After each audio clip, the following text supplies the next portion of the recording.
ಧರ್ಮಸ್ಥಳದಲ್ಲಿ ನೂರಾರು ಶವಗಳನ್ನು ಹೂತಿಟ್ಟ ಪ್ರಕರಣಕ್ಕೆ ಸಂಬಂಧಪಟ್ಟಂತೆ ಎಸ್ಐಟಿ ಅಧಿಕಾರಿಗಳು ಪಿನ್ ಟು ಪಿನ್ ಮಾಹಿತಿಯನ್ನು ಕಲೆ ಹಾಕ್ತಾ ಇದ್ದಾರೆ.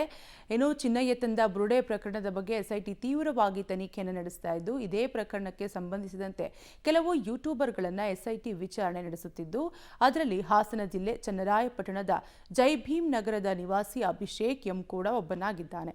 ಈಗಾಗಲೇ ಎಸ್ಐಟಿ ತನಿಖೆ ಎದುರಿಸಿರುವ ಯೂಟ್ಯೂಬರ್ ಅಭಿಷೇಕ್ ಹಲವು ಮಾಹಿತಿಗಳನ್ನು ನೀಡಿದ್ದಾನೆ. ಆದರೆ ಮಗ ಸಂಕಷ್ಟಕ್ಕೆ ಸಿಲುಕಿರುವುದನ್ನು ಕಂಡು ಪೋಷಕರು ಮರುಗುತ್ತಿದ್ದಾರೆ. ನಮ್ಮ ಮಗ ಯಾವುದೇ ತಪ್ಪು ಮಾಡಿಲ್ಲ, ತನಿಖೆಯಲ್ಲಿ ಸತ್ಯಾಸತ್ಯತೆ ಹೊರಬರಲಿದ್ದು ನಿರಪರಾಧಿಯಾಗಿ ಹೊರಬರಲಿದ್ದಾನೆ ಎಂಬ ವಿಶ್ವಾಸ ವ್ಯಕ್ತಪಡಿಸಿದ್ದಾರೆ.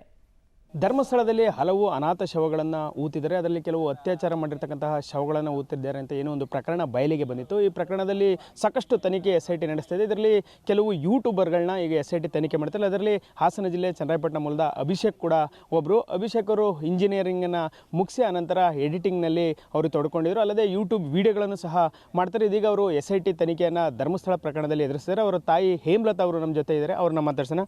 ಮೇಡಮ್, ನಿಮ್ಮ ಮಗ ಓದಿದ್ದೆಲ್ಲ ಎಲ್ಲಿ ಮೇಡಮ್? ಏನು ಓದಿದರೆ, ಏನು ಕೆಲಸ ಮಾಡ್ಕೊಂಡಿದ್ರು?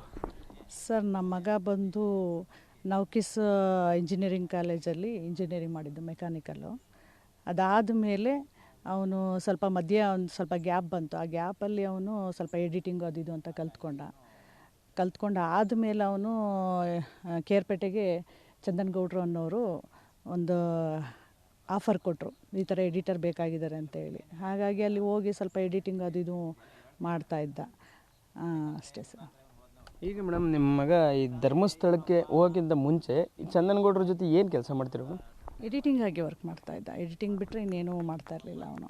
ಅದಾದಮೇಲೆ ಅವನಿಗೆ ಏನೋ ಒಂಥರ ಅದೆಲ್ಲ ನೋಡಿದ ಮೇಲೆ ಅವನಿಗೆ ಯೂಟ್ಯೂಬ್ ಇಂಟ್ರೆಸ್ಟ್ ಆಯಿತಾ ಏನೋ ಗೊತ್ತಿಲ್ಲ. ಆಮೇಲೆ ಅವನು ಒಂದು ಚಾನಲ್ ಕೂಡ ಓಪನ್ ಮಾಡ್ಕೊಳ್ತಾನೆ. ಓಪನ್ ಮಾಡಿ ಕೆಲವೊಂದು ಸುಮಾರು ವೀಡಿಯೋಗಳನ್ನ ಮಾಡಿದ್ದಾನೆ. ಎಲ್ಲಿ ಏನಾದರೂ ತೊಂದರೆಗಳಿದ್ದಾವೆ, ಈಗ ಈ ಆಂಬ್ಯುಲೆನ್ಸ್ ಬಗ್ಗೆ ಮಾಡೋದೇ ಆಗಿರ್ಬೋದು, ಅಥವಾ ಅಲ್ಲಿ ಅವರು ಇರುವಂಥ ಡ್ರೈವರ್ಸ್ಗಳ ಸಮಸ್ಯೆಗಳು ಏನು, ಇಂಥದ್ದನ್ನೆಲ್ಲನೂ ಕೂಡ ವಿಡಿಯೋ ಮಾಡ್ತಾಯಿದ್ದೆ ಸರ್ ಅವನು.